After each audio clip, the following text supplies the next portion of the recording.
Hello and welcome to 21st Century Vitalism. This is a podcast exploring how we can best maintain a sense of energy, inspiration, and wakefulness while living with the uncertainties of the modern age. My name is Brett Kane, and I'll be your host on this journey as we have a multidisciplinary conversation with a wide variety of folks who each hold a piece to this puzzle of how to be fully alive despite our shared challenges. In this episode, I'll be joined by meditation teacher, author, and overall badass, Ethan Nichtern. Having recently released his fourth book, Confidence, Holding Your Seat Through Life's 8 Worldly Winds, Ethan will be sharing with us some of the perspectives and practices from that book, which can help us contact an unshakable form of confidence. It's from that contact that we can show up to our lives in a clear, stable, and most importantly, kind fashion. If you like what you hear in this episode, I highly recommend checking his book out wherever you buy your books. He also hosts his own podcast called The Road Home, in which he talks with some of the leading Buddhist teachers of our time. If you're really feeling like geeking out with him, I'd also point you in the direction of his Year Long Buddhist Studies course through Dharma Moon. I've taken both the first and second year and can vouch for them. They're genuinely life-changing and really incredibly useful for today's times. If you want to support this show, consider heading on over to patreon.com/21stcenturyvitalism and becoming a patron. Any bit of engagement on that front is tremendously helpful, but if your finances just aren't there, that's totally okay. I understand. You can also follow me on Instagram, like me on Facebook, or subscribe over on YouTube to stay up to date on all of the upcoming episodes. I am booked out into the fall with some really incredible guests, and I'm so excited to share what we all have cooking for you. So without further ado, please sit back, maybe drink some tea, do some stretches, and most importantly, open your heart for Ethan Nichtern.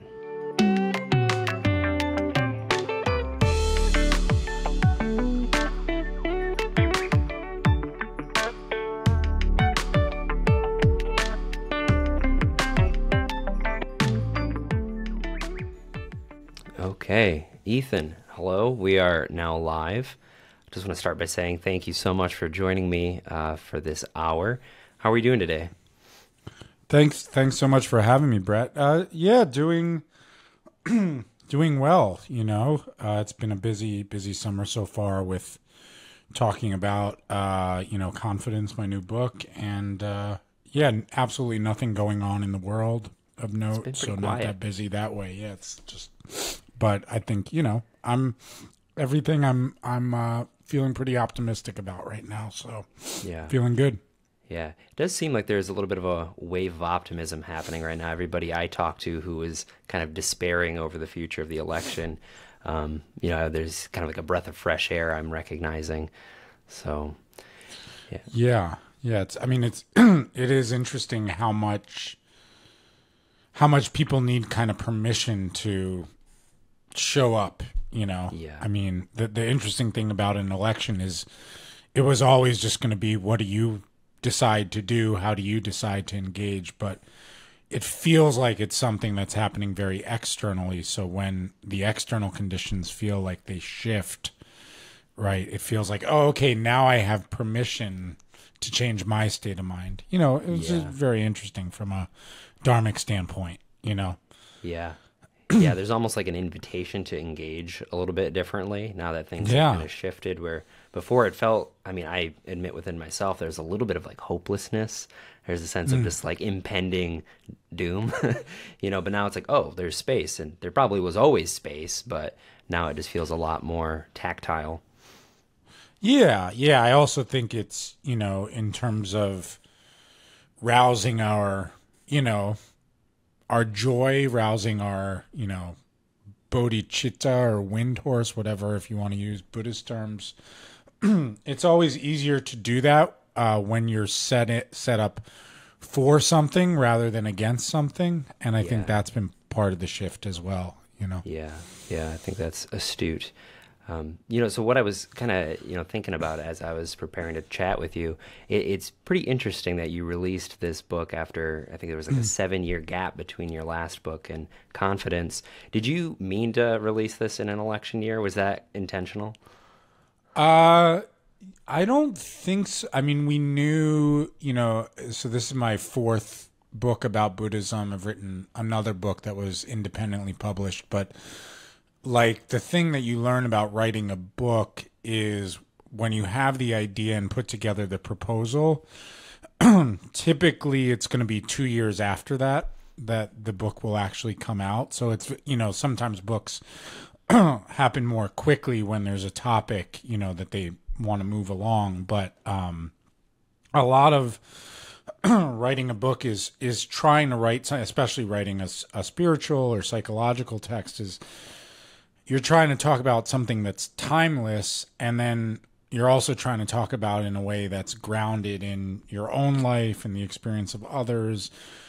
And so that like sort of interplay between kind of timing, like what's going on in the world and how relevant is it. There was definitely an element in talking about confidence that the era that we live in, where a lot of people are struggling, to take our seats and show up confidently, there is often a lot of hopelessness and despair, but also where we live in this kind of era of a lot of false confidence, I think because two dudes talking, a lot of false male confidence sometimes. Like I'm reminded that the term con man is actually short for confidence man, Oh, wow. I didn't even know that. Yeah, somebody who takes others into their confidence, into their trust, and then, abuses that trust in some way. Yeah. With that highlight of con man as kind of like a distorted sense of confidence, what would you say is a healthy sense? Like, what's the antithesis of that? Yeah, I mean, the main reason I wanted to write about this is, it's been something that's been a struggle for me, figuring out confidence. It is clearly something that my Buddhist practice has helped a lot with for navigating that struggle. And it's a conversation that I get into with, friends, students that I work with. It's just a very dominant, like, what do these teachings have to say about confidence? So if you look it up in the dictionary, confidence has something to do with firm trust or faith or belief in something. So, in this case, it's really talking about self-confidence more or less. So trusting oneself and trusting oneself to be able to navigate our experience, especially in times where we're trying to show up to life, because I think a lot of times people think of mindfulness or meditation as a kind of retreat from or even escape from life. And so thinking about like, so I'm trying to do something hard, I'm trying to do something where it's scary, or where there's a lot of hope is coming up for me. Like, I really want this to go well. I really want this thing or this outcome. And how do we actually inhabit that space of, fear and hope in a way that's informative? It may not, you can't ever write a Buddhist book or give Buddhist teachings, as you know, from the standpoint of like, here's how to get what you want, Yeah. I do think there are some rules to influencing.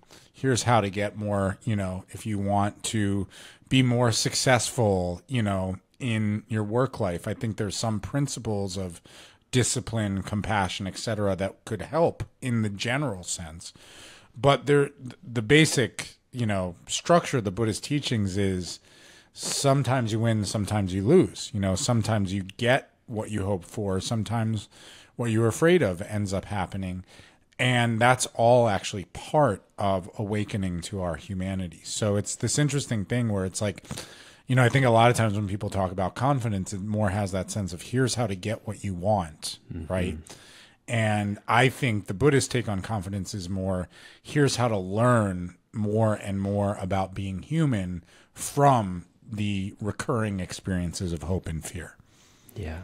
It's an interesting thing that people outside of the Buddhist world don't really talk about, that I've found, is that this idea of hope and fear. I think a lot of people have an intuitive sense that like fear is a very challenging state to be in and it requires some skills to navigate, but hope usually is assigned as like a positive thing. Like if someone is Right. hopeful, there's usually a sense of like things are going pretty well. You know, you're optimistic about something.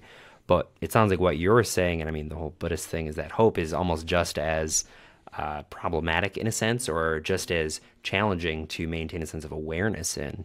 So could you maybe Yeah. elaborate on that for the people who are Sh- like, but I like my hope? Sure. Yeah, yeah. No, I like my hope too. Yeah. And there's you know, there's a different, you know, one of the things I mentioned in the book is like the 2008, because it now feels like we're back in a 2008 moment a little bit, maybe 2008 on, you know, Yeah. anxiety Yeah. medication is what it feels like to me. But you know, the Barack Obama, you know, hope, you know, as this Hmm. really positive, optimistic, you know, aspirational sense. And I do think that sort of hope is a very beneficial thing.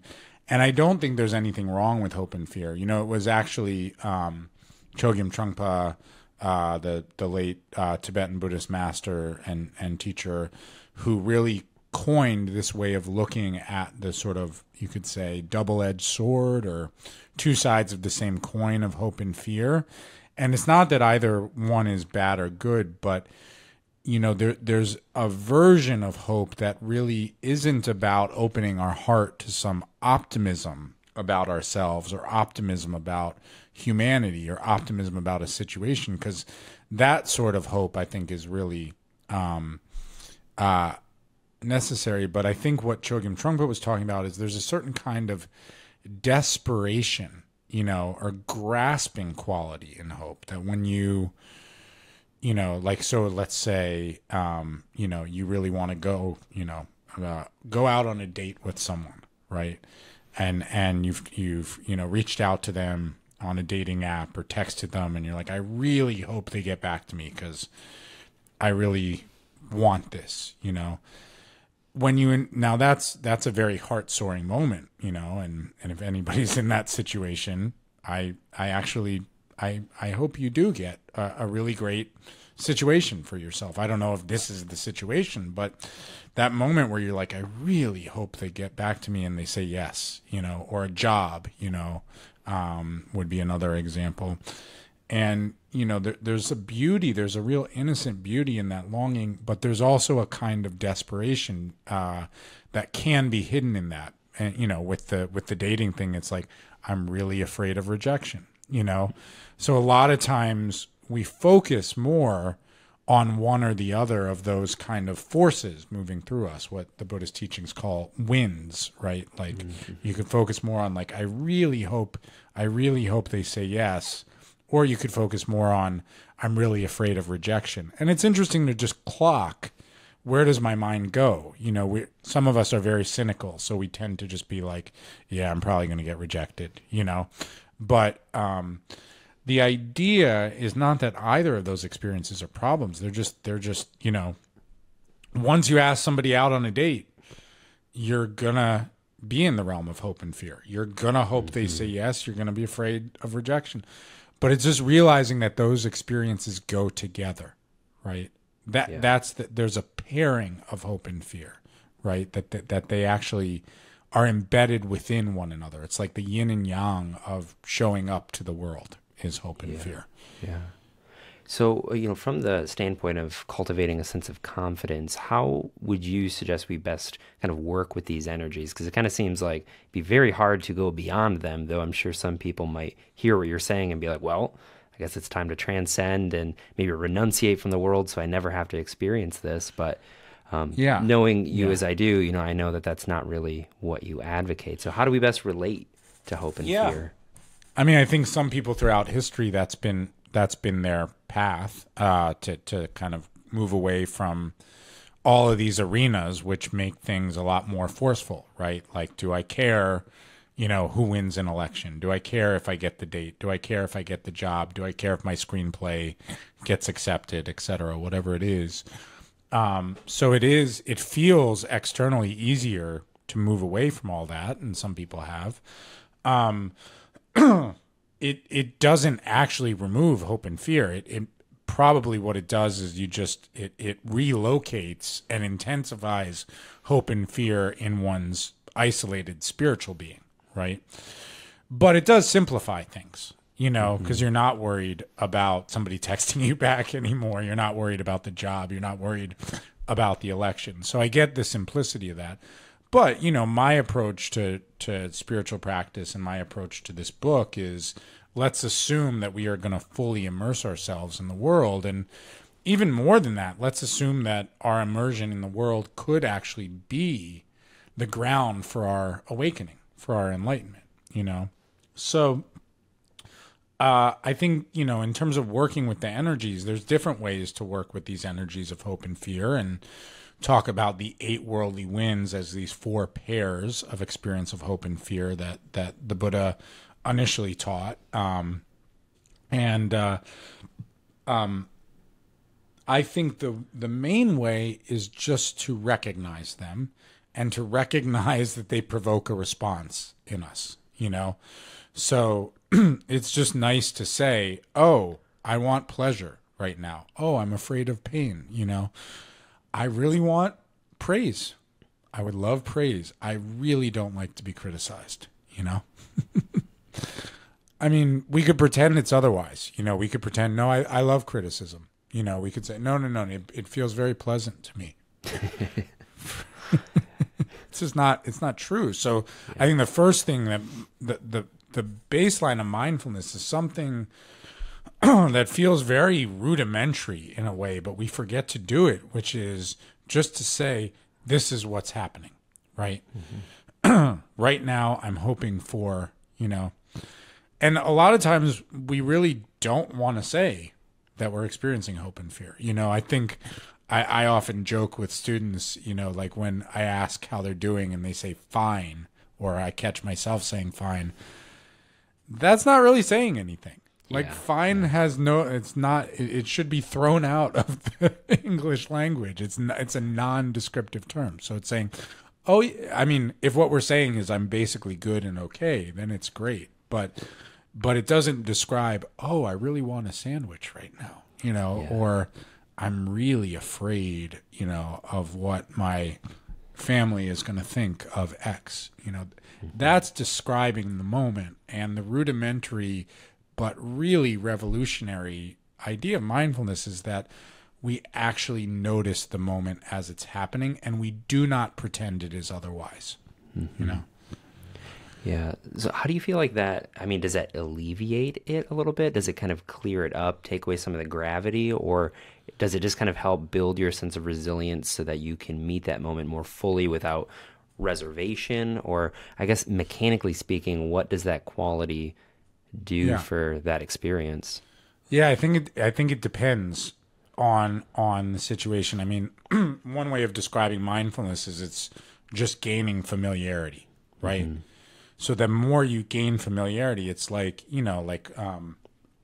my daughter's 7, so she just went to a new camp, let's say, and the first day it's in a big building, and she doesn't know how to get there, right? So the experience of fear or hesitation is a little bit stronger.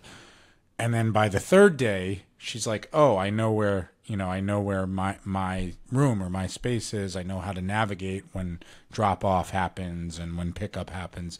So just through that familiarity, there is a decrease in intensity, right? And sometimes it's true, like just saying, oh, this is unpleasant. That actually decreases the intensity, because we're just like, oh, right. Like, it's like going to the doctor and getting a shot. Like the first time you ever got a shot, you were like, probably like, what the hell is happening to me? But then you're like, oh yeah, this is going to hurt a little bit. It won't last that long, and I can get a shot. So there is some alleviation in just the repeated familiarization. I think there's also a depersonalizing quality to mindfulness, which is that when we can note or label an experience, we don't tend to take it quite as personally, right? Mm-hmm. Yeah. And then also with that familiarization, the other piece of it is we can say like, oh, right, here's what tool I have to employ, given that this is the very human experiences that is happening now. But there is another element here, which I talk about in the book when I talk about the research into mindfulness on pleasant and pain, is in one way of looking at it, mindfulness, and I think people a lot of times experience this, and why it's hard to meditate is they say, well, it really makes me confront myself, and it intensifies the experience. And so what they've found, which I named in the book, is the more experience you have with mindfulness, when you're in the experience of physical pain, your pain receptors actually spike higher, right? Mm-hmm. So they have actually found that the actual direct experience of pain is intensified. But really, when you look at the way we suffer, it's actually not out of the intensity of the direct experience. It's in the non-familiarity. It's in the bracing against it. It's in the constant getting stuck in the cycles of revisiting the experience again and again afterwards, right? I mean, if you're getting a shot is a good example, going to the doctor, getting a shot, if you're actually feeling that experience fully and you're present with it, it probably hurts more than if you're distracting yourself from it. Yeah. But there's also a quality of okay, now it's gone, right? Now it's over. Yeah. Yeah, it's interesting because it kind of mirrors just the research I've done into trauma and trauma therapy. I don't know if you're familiar with Peter Levine. He talks about this process that animals go through. Somatic experiencing. Yeah, yep. There's, he talks in the book, Waking the Tiger, the whole metaphor of the tiger. There's this idea of a gazelle running away from a tiger. And when it escapes the tiger, when it actually successfully evades it, it goes through this process where it starts shaking. And it's actually really feeling the full amount of stress that experience caused it, but it's going into the experience so that it can shed that energy and then return back to a more stable baseline. And I'm sure, in terms of humans, we're doing that in all these different social ways. We're just kind of numbing from the full brevity of our experience in all these micro ways, and then it just gets lodged. So this idea of feeling more fully when something bad is happening so that we don't carry it with us in the future sounds very similar to kind of what you're pointing to with this. Yeah, yeah. And I think, obviously because a lot of trauma research and trauma experiences does have to do with our physical experience of our nervous system.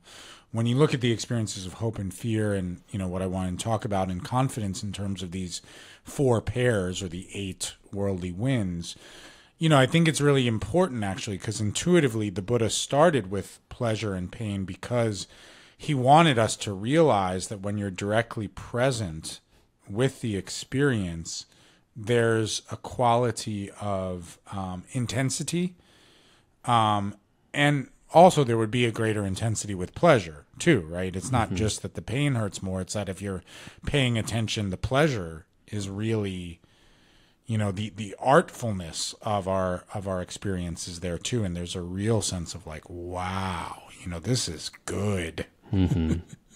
Listening to music and being oh wow, that's the flip side, right? So we're very present with the pleasant as well. But I also think, and this is really what I wanted to bring home about working with these 8 worldly winds, because the other worldly winds, the other pairs are much more psychological, right? So from pleasure and pain, it goes into praise and criticism, our desire for recognition or influence or fame, and our fear of insignificance, and just general success and failure at whatever endeavor we are moving towards or in life, whether it's, our work in the world, whether it's our relational self, whether it's our spiritual practice, the success and the perceived success and failure of that. But I think the reason he started with pleasure and pain is he wanted us to get into, okay, if I really pay attention here, it means exactly as you're saying, fully embodying the experience and not pretending it's not happening. And therefore, that also means let's take praise and criticism, right? If I get criticized, to really experience how it feels to receive feedback that is critical also means, oh shit, somebody doesn't like what I did, or maybe I missed something, or maybe I have a blind spot, or maybe there's something I need to work on here. It's painful, and so to get into mindfulness is to realize, like, somebody told me that, like, my book was really useful in terms of, practicing confidence. They said it was super useful, but they also said it's not comforting, Yeah. It's not comforting that there's no solution to say, like, here's how criticism affects you less, because if you follow the logic of mindfulness of pleasure and pain and, all the trauma research, then if you get really mindful, you feel criticism more. Yeah. Yeah. And the path to confidence with receiving feedback is to allow yourself to feel destroyed for that moment. I'm there. Right? Let's go. Yeah. Yeah. It's really interesting, this teaching on the 8 worldly winds. Something I've been thinking about, especially since I've read your book, but it really encompasses almost everything that motivates us in the modern world. Yeah. And I guess, in response to that, it's just about being aware that they're motivating us, right? Like, there's really nothing else to do with them. Like, how do you kind of get space around it without not participating or pulling away? How do you maintain that kind of dual awareness? For you, releasing a book, you want it to be successful, obviously. Oh, yeah. It's not going to stop you from releasing a book, but how do you, I guess, stay in the middle of that?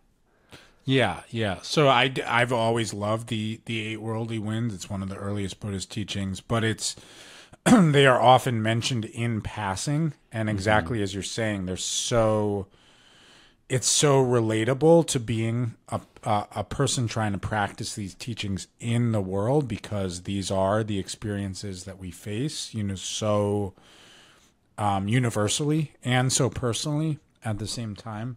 So I wanted to unpack each of them for a full chapter. So the baseline is being mindful or being aware that they are happening. But then within each of the pairs, I go into different practices. And then in the second half of the book, talk about different tools or supports or powers that we can use to work with practicing building confidence and really holding our seat in whatever we're working on more. But so I think, with pleasure and pain, it really is about mindfulness, but it's also about, I think, with pleasure and pain, it's about appreciating the nuance of experience, right? Appreciating, like, so pain isn't just painful when you actually are present with it. It is painful, but there's also like even that experience of, like, the body shaking, as you mentioned, like, that's a very interesting experience, right? And if we don't explore it, we're actually cutting out, a whole half of our experience. In meditation, we get to explore feeling bored quite a lot, right? Yeah. Which most of us are used to, especially nowadays. Like, let me just cut out boredom.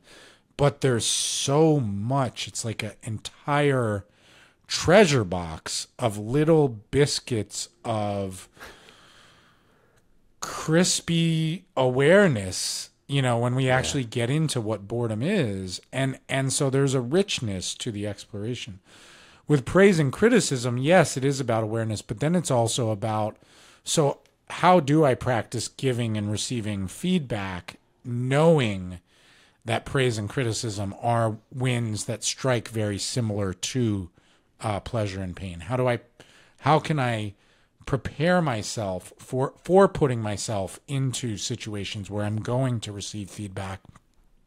How can I give feedback to others in a way that's more compassionate and helpful, right? So in each of the chapters, I get into specific practices, but if people can only remember one thing, then yes, it's like the knowing what's happening to you while it's happening to you sounds very unsexy. It sounds very much like not an insight, but it does change everything, because you have to apply it every single moment. And when you start applying it, it does shift your experience into a much more human and much more warm-hearted, way of treating yourself, Yeah.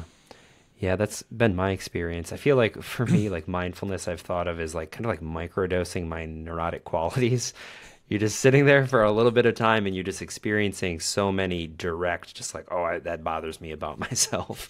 It's just like a never-ending train of that sometimes. And, as I contemplate these worldly winds, I think like so many of these are with us from like developmental eras too. This idea of for praise and blame is really from our desire to get praise from our parents to secure the love that we need. So like so many of these are just so deep, and to really understand the full gravity of how they affect our lives. I think like Western psychotherapy can be really helpful. Yeah, I don't know. I just think that it's very deep work. It really is. The practice quality of engaging with a teaching like this, I think, is really often understated. Yeah, yeah. And I think also, when you talk about microdosing all your neurotic qualities, I hope you also get to microdose your beautiful qualities. And I do think, people really struggle. We're at this moment where everybody knows they, quote, should be practicing meditation. It's like a meme in Netflix shows now. It's like, but when people get in, they're like, this is really, really hard. And mainly it's just hard because it's hard to be with your own mind, Yeah. And I like that microdosing imagery just because one of the things that happens when it's not even when you're taking a mind altering substance, it's almost like if you even feel like you're taking a mind altering substance, you get more curious because you're like, oh, I wonder what's going to happen. Is it happening now? Is this it? And it's almost like a placebo effect to a certain degree. Yeah. That if you just decide, if you decide for it to be like, oh, fuck, here's me again, you're not going to want to do it. But if you're like, what is going to happen next in this weird, wild mind of mine? Yeah. If you get curious that way, I guess we could fetishize that, but for the most part, I don't think we appreciate ourselves enough. And when we take an approach that's like, what's going to happen next? This is going to be very interesting. That's where it becomes a lot more tolerable and interesting. Mm-hmm. So, as we're talking about these wins and how we relate to them, bringing back confidence more directly, I guess, how does confidence get cultivated by working with these, by bringing our awareness to them? I guess, what's like the interchange between those? Yeah. So, I think, hold on, what? I'm just going to get a sip of water because I have something stuck in my throat. Yeah.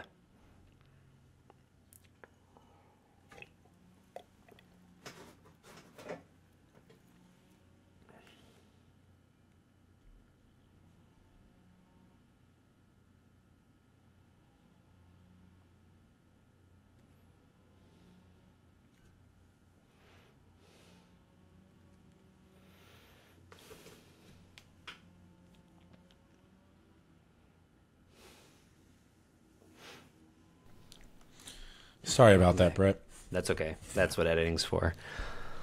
All right.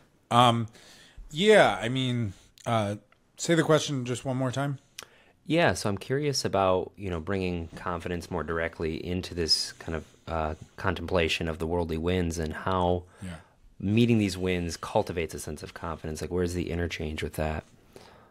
Yeah. So, the framing that I use for the practice of confidence in the book is this metaphor that, of course, you're familiar with, for what happens in our meditation practice when we're sitting there trying to really say, I can inhabit my experience, whatever arises, I can be with it, which is called taking your seat. Then you get struck, right? And in meditation, you get struck by an inner experience, a thought, an emotion, etc. In life, you often get struck by an external experience, like you get rejected, they swipe in the wrong direction. Is that swipe right? I can't remember. Left. It's left. Okay. It's been a minute. Yeah. They left the building. That's how I think. They left the building. Got it. Right. And you get struck by an external experience. And there's a quality of, okay, I've been struck by this experience, and the term we use in meditation is hold your seat, which you're familiar with, which has a sense of like the winds are going to blow, but the more I can actually cultivate some compassion towards myself and hold this all in the space of awareness, the more I can just recognize, okay, yeah, that happened. It hurts, right? It's hard.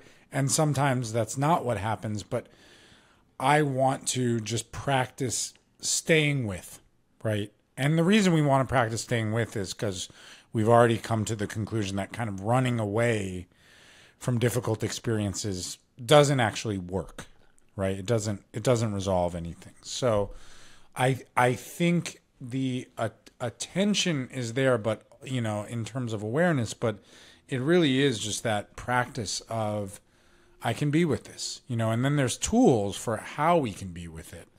But if you look at anything you want to accomplish in the world, they all have different rules. If you want to master the piano, if you want to public speak and teach other people, if you want to be present with vulnerability and intimacy, it all comes from just a willingness to actually hold our seat for a moment and say, all right, I'm going to be with this vulnerability. I'm going to be with this difficulty. I'm going to feel struck. I'm going to want something. I'm going to fear something. And I can work with that. And then, on the relative level, whatever the life situation is, there's different rules.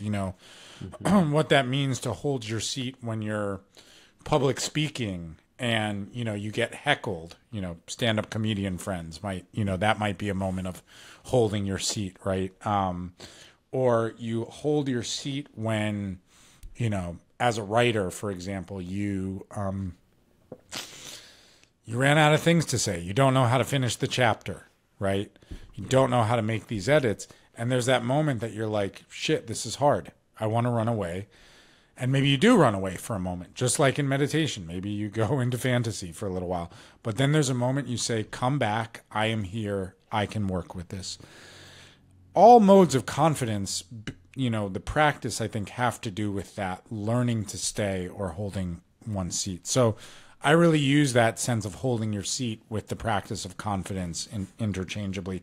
Now, there are practices that come from the Buddhist tradition where we really tune into spacious awareness, or where we really train in cultivating compassion for self and others to really reframe our intention for whatever activities we're trying to succeed in, or where we contemplate and take a kind of support from our lineage and all the invisible beings that want to see us do great things that are of benefit to others. And then there's a practice that I talk about in the book called Raising Wind Horse, which is about, it's a set of brief meditations for riding the difficult or just forceful. It's not necessarily difficult, bad, forceful energy of the present moment and showing up and being like, all right, I'm here. I have no idea how this is going to go. But every time we made progress in life, it's like we showed up and we were present, Yeah. I always try and kind of frame these conversations on like a spectrum, wherever someone might be tuning in from. And I always try to speak to the people who are on the one end who might be feeling totally wretched, totally not at all like they're able to handle the winds of life in any capacity. So for the people that don't at all feel like they have the skills to kind of meet the moment, you kind of said with taking your seat, you take your seat and then assure yourself that you can handle whatever's coming up. For the people that have no assurance in themselves, how would you say they should start? If they have no resources, no skills, they're just kind of lost in the waves. Yeah. I think, when I'm having this conversation with students, one of the things I always like to explore is the places in one's life where showing up already has a quality of like, yeah, I got this, and because we usually don't focus on those places, right? Because there's already some integration of a lot of these principles. So let's say, it's odd for me. I don't know why I mentioned this in the book. I'm a single parent. I have a 7-year-old daughter. Dad life is fairly intuitive for me. I've read a lot of books about parenting. We all can do that. But like, there's some quality that has just developed between me and my daughter of like, you're here, I'm there, we're going to figure this out. We have a good rapport. I feel like I fuck up sometimes for sure, but there's generally a sense I know that if I mess up, I'm going to be able to repair it. It's not going to necessarily scar her for life. Although, you do have all the anxieties in parenting. There's some sense of like, I'll figure this out, Yeah. Whereas I know some folks who are like, I'd be terrified of doing that. Right. And then there's other areas of life. Right. Here's an area that I talk about in the book. Because I grew up in New York City, I didn't get my driver's license till a year and a half ago, which is crazy. I mean, and people talk about that. But I wanted to write about that specifically because it flips it. And a lot of times when you teach these things, people think, oh, you must struggle in 0 areas of your life. Yeah. And it's like, no. I'm trying to apply the principles to the areas that I do struggle with. And I did very much apply those principles to, really saying, okay, finally, I'm going to learn to drive well. I'm going to get my license. I'm going to start driving. I'm going to take my seat. So when people feel not resourced, I always try to encourage them to say to like, okay, let's explore the places where it feels like, I got this, because chances are you're not going to say that there's anything going on there that has to do with having previously practiced confidence. But if you look into it, you probably will have felt safe enough and self-compassionate enough to show up. Maybe you felt you felt adept at it early on, if it was something you got into early in life. You were encouraged, you were supported by your lineage, parents, educational lineage, etc. And you could really ride the energy and whatever obstacle, and that's the wind horse component, whatever obstacles came up, you were just like, these are normal sized obstacles. These winds are normal sized winds. I can work with them, right? And so to actually dissect, because none of us are ever feeling completely unresourced. If you look at it, sure, a lot of us have trauma. We have social obstacles and, come from different levels of privilege and marginalization. All of that is true. But there is some area of life where everybody says, I can do that. But if you go back and say, well, how did you get to that place? It's usually because they practiced some type of mindfulness. It may not have been sitting in lotus position, but that mindfulness is just a principle and a set of practices. It doesn't have to look one particular way. So I always like to do that, to say, what are the areas of life where you already feel like you are holding your seat? And how could some of those principles and some of the muscle memory of that be a kind of learning ground for the areas of life where you feel like, I have no freaking clue. I am so bad at this and I am in way over my head. Yeah. So do you think it's possible to take something like bowling and then like apply that to maybe like getting a better job? Or is that kind of what you're saying, is like find the thing you're good at and then ride that into something else? Sure. Yeah. But I mean, bowling is interesting because there are fewer variables, right? So that's one of the things about like sports is there's a little bit more controlled playing field. So it's, I mean, I think it's good in a lot of ways because you can say like, I'm just trying to master this one thing. We often reach into, if you're talking about like having a successful career, especially if you're talking about having a successful relationship, we reach into arenas where it's not possible to control the outcome, which Buddhism talks so much about letting go of control when you're in a situation where you cannot predict the outcome. And it's a lot more dynamic, so, and it's a lot more subjective. That's the other thing. In the chapter on success and failure, I talk about really getting into and looking at how subjective, our idea of success and failure could be. Like I make a joke about how I know this is true for me most of the time. Our idea of a successful career is you take the person, who you went to school with, who you think is killing it the most. And if you're doing any worse than them, you are not successful, right? Yeah. Yeah. Yeah. Are you seeing these balloons that pop up? Are you seeing? I am. I have no idea what's going on. I have no idea what that is either. I'm like, oh, this is nice. It happens in Zoom sometime. I didn't know it happened in Riverside, though. I wonder if it's based on like keywords. You said success, and then it's like, oh, congrats. I don't know. So in FaceTime, it's based on like you do things like this, and weird. Thumbs up comes up, but I have no idea. Yeah. Anyway, Sorry about that. No, that's okay. I love it. Something that I was thinking about even just this morning. I heard somebody talking about the difference between confidence and courage. And I wonder if you have any thoughts on the energy of courage, because it does seem distinct in that confidence, often you can act without confidence and still kind of get good results if you have courage, is kind of how I heard it described. But is there any sort of Buddhist understanding of these as being distinct energies? Or yeah, I don't, in the Shambhala teaching specifically, it's interesting because we have this term warrior, right? Which is basically a worldly bodhisattva, right? But what's interesting about that term, Brett, is when you get into the origin words of that term in Sanskrit or in Tibetan, they don't have anything to do with warrior. So Virabhadra is the Sanskrit term, and it means like good, good hero or something like that. And when in Tibetan, it's Pawo, the masculine, or Pamo, the feminine. And that has more of a sense of like brave one, like one who exhibits bravery. And so in the Shambhala teachings, I always heard courage or bravery as the willingness to stay present with fear. So I would definitely put it in the same ballpark as the practice of confidence, at least. I mean, maybe, what I think might be happening for some people is I'm describing in this book confidence as a practice. Yeah. And that was really important to me because the struggle never goes away, because the 8 worldly winds never go away. You just get more and more familiar. So in that sense, the struggle lightens for sure.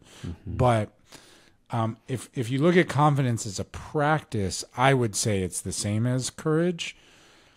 The way most people talk about confidence is it's an end state. It's a fruition. It's a result of doing lots of practices. So if you look at it that way, maybe it's more like courage is the path that gets you to confidence. I don't know. Yeah.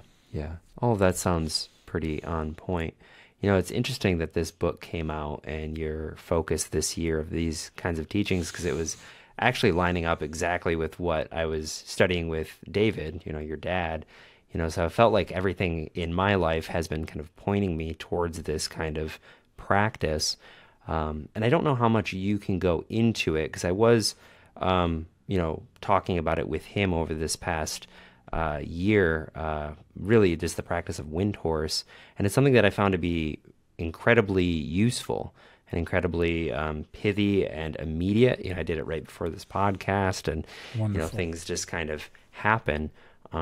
So I guess could you go into that a little bit more if you're able? I do know that some people consider it a little bit more secret, so I also don't want to, cross any boundaries with that. Yeah. No, I mean, I dedicated a whole chapter to it, and the notion of, especially in the tantric tradition, the notion of some teachings being secret. I mean, there's not a teaching you couldn't look up on Wikipedia, so that's a little. But I think a better term would be transmissional, which has a sense that some of these lineage teachings are very experiential, so you kind of feel like there's a torch being passed. But in the transmissional teachings, they're still reading and talking about it, and all that is very public. And I mean, at different points, different teachers have decided certain teachings are secret or not. Like one funny example from the spread of Tibetan Buddhism into the West was the Tibetan compassion meditation called Tonglen, sending and receiving meditation, used to only in the early days of Tibetan Buddhism being spread in the West, through Chogyam Trungpa's teachings, that practice used to only be given to people who had formally taken the Bodhisattva vow, which is, pretty advanced commitment. And then it was Pema Chodron who just said, this practice is really useful. So I'm going to write a book about it, and then that practice made its way into all kinds of modalities, influencing, people like Kristen Neff, self-compassion teachings. So I think when we're talking about secret, it's more like respect what is received, and if you can study it with a teacher or community. But, wind horse, lungta in Tibetan, ashvavayu in Sanskrit. So it comes from a couple of different places. It comes from the Tibetan tantric teachings, the indigenous teachings that predated Buddhism coming from India to Tibet, and the Shambhala specific teachings, which were Chogyam Trungpa's kind of line of manifesting awakening in our worldly activities, especially at a time where there's a lot of chaos in the world. So I always like to break it down into its two elements, wind. And wind to me was dovetailed so nicely with the 8 worldly winds, and meaningfully so, because wind really has this sense of force, like something that's striking us, right? Intense thoughts, intense situations, intense emotions have a wind to them, right? So there's always a kind of quality of we're alive, our nervous system is alive, our minds are alive, and the world is giving us energy. It's never that dead. It's like, oh my God, especially nowadays, as it's like, oh my gosh, how am I going to show up for this, right? So there's wind, and then I have a wind cat on me, and then there's a quality of riding or harnessing the energy, right? Which we could think of, wind turbines, right? Which harness the force and try to turn them into electricity. And so wind horse is this notion of taking the energy of the moment and quickly kind of harnessing it. And there's a lot more principles. It's a series of evolved teachings, but there's different versions of wind horse meditation. They're usually pretty simple.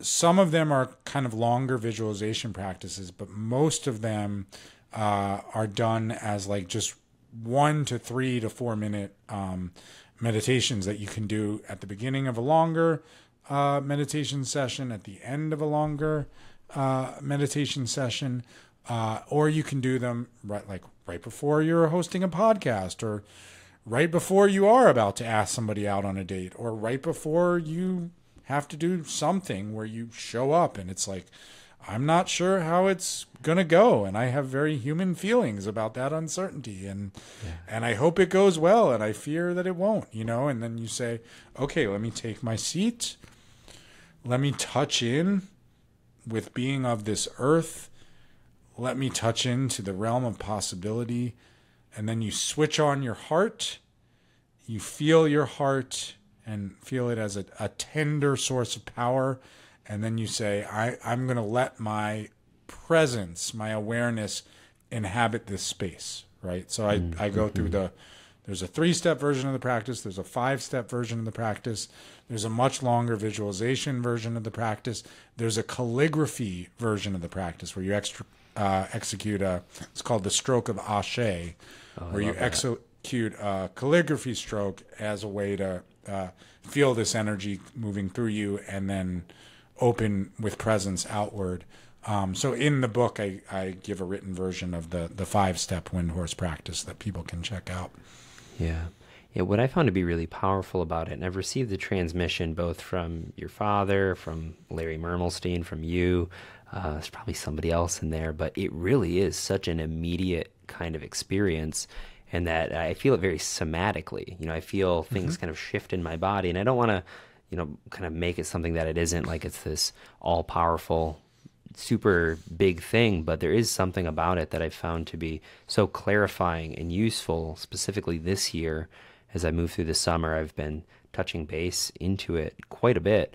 But how can I ask, how do you experience it? What's your relationship with it? Yeah. I mean, I do it. We're having a course that's about the book right now, 4-week summer course for Dharma Moon. I give everybody the homework of doing it 3 times a day, because you can do it in 1 to 4 minutes, so it's a brief, it's like, meditation in a shot glass kind of, rather than one of those huge water bottles we all carry around, etc. Yeah. So it's somebody called it like the espresso of meditations, And so like any other meditation practice, Brett, sometimes nothing's happening, So I think sometimes we go into this like, oh, this is going to be a really transcendent experience. But the premise of it is that you are harnessing whatever's already present, and sometimes that's like intense energy. Sometimes it's meh, right? But my experience of it is that it has there's a quality of abruptness, and it's abruptly moving from kind of like discursive momentum or like that sort of distracted thought chain momentum that we all move through, and kind of cutting that and kind of abruptly remembering the heart as a power source, and then opening to presence from there. So it has a disruptive quality, it like the sort of the chains of discursiveness that we all live in, our social media feeds, our emails, our anxious thoughts that keep going, going and going and going. And then there's a moment of like, drop it, remember the body, remember the heart, feel, open. And it's that disruptive quality of remembering presence. And I think as we do other meditation practices more, it almost becomes a way to distill the muscle memory of our accumulated practice quickly, that you're like, oh, right. This is what it feels like, as you're saying, somatically, to get out of my head. Oh, right. Here I am again. Yeah. Right. Yeah. I just have to remember to disrupt and come back to this open-heartedness. Right. Yeah. Yeah. I feel like the most challenging part about it for me has been just the intention to remember it. Sometimes I'll go a little bit and I'm just like, oh yeah. And the moment that I think about it, that's when I notice the biggest shift. It's just like making the choice to actually give 1 or 2 minutes to a practice like this. Already everything has started to move, and I'm starting to remember the quality of presence. And then I go through it, and almost kind of feels like a empty form at that point, at least sometimes, where it's just kind of like, okay, I'm going through this, but like it already has happened because I came back. Right. Yeah. So, I know we're kind of at time, so I feel pretty good about a lot of the material we covered. I do want to give you a chance to kind of just plug how people can interact with you. I'm sure some people are interested in maybe diving a little bit deeper. Obviously, there's a book, but you also have a podcast and you teach classes. And how can people stay in contact? Yeah. I mean, I think definitely I'm happy with the way this book, Confidence, came out. So checking that out. And then thank you to everybody who has. And thank you so much for having me, Brett. Also, Nichtern.com and, dharmamoon.com. I teach the Year Long Buddhist Studies program. It would be great if people check that out for 2025. There'll be some info sessions and lead up to that. And my own podcast where I have guests or sometimes share my own thoughts of the moment, the road home. So, I've written other books too, but I mean, start with the book Confidence. And if you want to get on my email list, that's great. But yeah. Wonderful. Awesome. Well, Ethan, this has been a real pleasure. Thank you so much for coming on the show and giving me some of your time out of your busy schedule. Thank you so much. Yeah. All right.